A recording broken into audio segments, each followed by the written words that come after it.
this is another short game I bring. I thought I'd bring 2 Game Boy games. They are both for original Game Boy. Let's go back to the roots here. Okay. Right. The other game is Hungry in the Dungeon. It's also on itch.io, and it's also you can also play it there. It's also free. It's released, I think, this year. So it's pretty new. And this game is about you're playing a character. I think you don't have a name, not that I know of. And the game starts that you find some kind of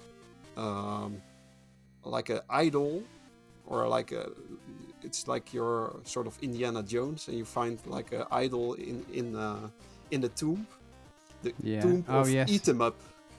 Yeah, So, yeah. Shoot 'em up, eat 'em up, yeah.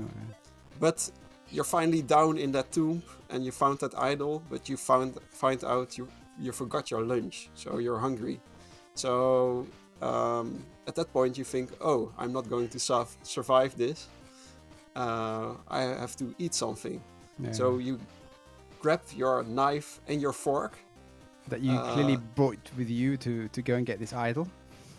That idol you have, but you have to get out of the dungeon or the tomb without dying of starvation. Right. So what you do with your fork and your knife, it's a game is like a 3D first-person dungeon crawler. So every screen is like reminds me of that Windows screensaver, or maybe Wolfenstein, but even Wolfenstein, yeah. but even more rudimentary. I think there's like adventure games like Shadowgate, I guess, which also is like this. I'm not sure. It says Souls-like here, tags. Souls-like. Does it say Souls-like? Well, I don't see that. But anyway, you have like a fork and a knife, and you encounter enemies. In the bottom of the screen, you have a hungry meter, and that goes down pretty rapidly. If it goes down all the way, you die. So then you're game over. Okay. So what you have to do is find enemies and attack them with your fork. And sometimes they start blinking, and then you know they are attacking. And then you can parry with your knife. Nice. So I think like the A button is attacking and the B button is defending. So what you have to do is, all those enemies are food items. Or they're like your enemies. That's the way to go. They're living food. So, for example, the first enemy you encounter is an ice cream cone. Oh, that's the one. Upside down. Oh, I wouldn't eat him. Look at him. He's nice. Like the ice, the ice itself has 2 eyes. It's kind of cute. Yeah. And what you do is just keep poking it with your fork to attack it until it dies. And defend when he attacks you, and until it dies, and then you eat it, and then your hungry meter gets up. Do you hear like a again. Crunch? Not that I remember. So. That'd be the nice touch. Okay. If you've done that, you can go through the dungeon and find another enemy, and kill that, and so your hungry meter gets full again. So there's a sort of like you have to hurry around in that dungeon, and you of course have to find the stairs to the next level of that dungeon to get out of it. So how can you find that stairs? In every level of the dungeon, there's a skull and bones on the floor. Oh, okay. And these skull and bones tell you hints how to get out of the dungeon. For example, it says the exit is in the northeast of the dungeon or something. Okay, so how do you know the northeast? You've got like there's like a little compass on the on your screen. I see it. So. But is that relative? I don't understand how that works. Anyways, go ahead. Well, honestly, it was quite hard to understand it too. But I finished this game, so I got out of it. With your power, you get the hang of it eventually. Yeah. So you have to go quick to the dungeon, and you have to find the exit before you die of starvation. And So how do you navigate this? Do you use the left left and to right right to to do 90 move or to turn around degrees turns, 90 degrees and just turn? forward to get forward. And you can also Okay. walk backwards. Okay.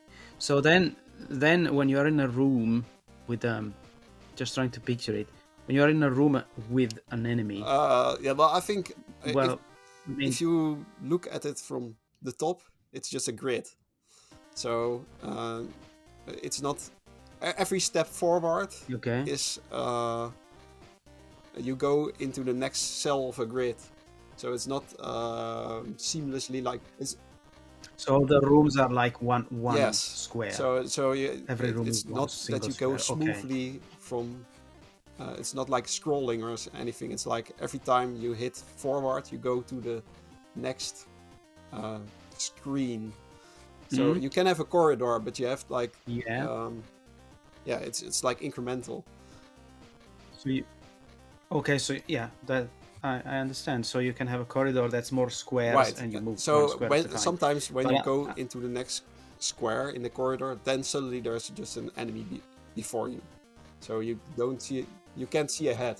But my question was, when you are in a room with a critter, you have to face the critter. So if you accidentally turn left, then you don't see it anymore. What happens? Is this still attacking you? You're locked into a fight. So if you encounter a critter, then you have to kill it or let it. If it attacks you, by the way, you also get your hungry meter gets down. So you have to. I have another question. So can you walk backwards and encounter an enemy? Well, I haven't tried.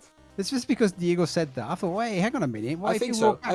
I think you can encounter an enemy when you go backwards. You should, that'd be interesting. Okay. But there are 7 levels, and they get more difficult to navigate. So the complication lies in the map, really, rather than the enemy. Right, it's like a labyrinth you have to go through, but you need those hints to get out of the labyrinth. For example, another level is that the hint is like the route to the exit is where you encounter critters. So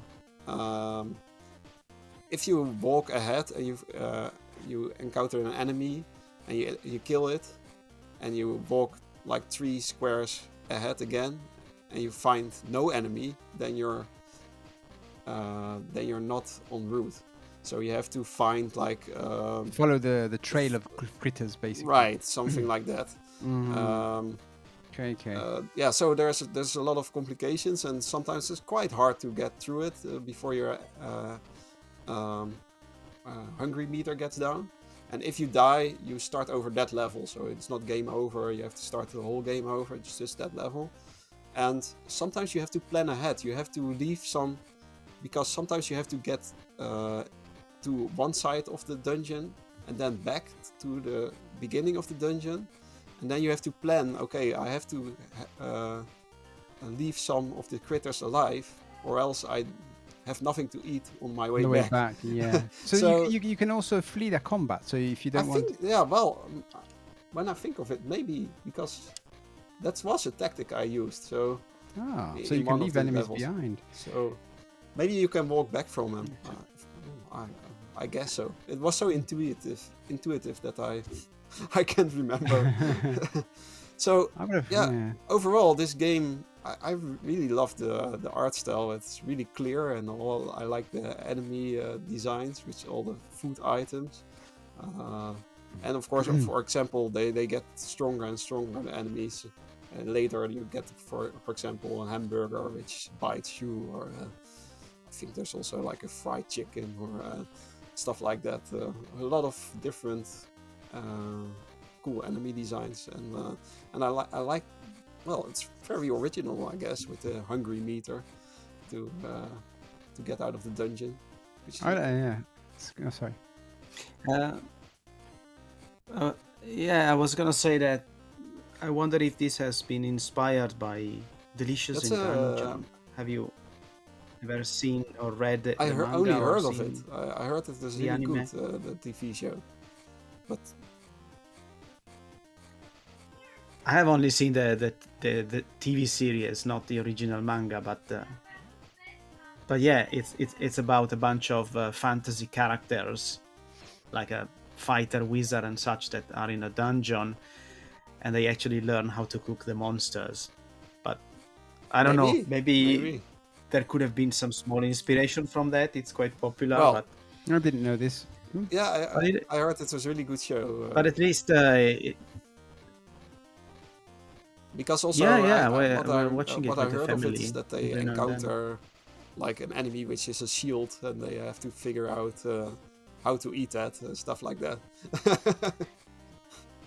Yeah, there's a little bit of everything. I thought when we were watching this with the family, I thought, well, maybe this is gonna last 1 or 2 episodes and then they run out of ideas, but they did not. At least as far as I watched it, there are more and weirder and weirder things. But anyway, it looks nothing like this. I can see the picture of this game. It's a different art style. Yeah, so it's eating in a dungeon. So yeah, I guess it's similar in that way. Yeah, but The idea it says on the itch page it's difficult, but honestly, I think the difficulty lies in finding your way through the mazes. So and not so much in the combat. Yeah, it does sound very simplistic. If I it's would have just two called it button poker combat, fork. and you're not moving, right? You don't have to move. You just Right. attack, Yeah, that's it. parry, Just attack, mash the button parry. for attack, and if it blinks, you have to press parry. It's like at the right Pokemon, but then you actually eat the enemy instead of putting it in a ball. I guess that would be a cool concept as well, by the way. I eat Pokemons. So Alright, yeah, I completed it in maybe 40 minutes. So it's short again. But I think it's worth your time. It was I was a lot of fun to figure out. Sometimes maybe frustrating to get lost in those mazes. Some are harder than others, and there's even sort of a final boss. And what's the variety of the enemies as well? Are they all ice creams? So you there's ice creams, hamburgers. There's like you just find these. There's like food in there. like ramen noodles. Just wandering in the dungeon. And like it. fried chicken. What was more? There's more. Well, you have to find out. Just play it. It's half an hour. You will find out. Nice. And try to escape these 7 levels, which is not long. And well, I had a lot of fun with it. It's just a cool concept. Yeah, well, good. And it didn't wear with these concepts. If this game was maybe 20 levels long, I probably wouldn't have beaten it because it was just too little of a concept for too much game then, I think. So I think the 7 levels is just right.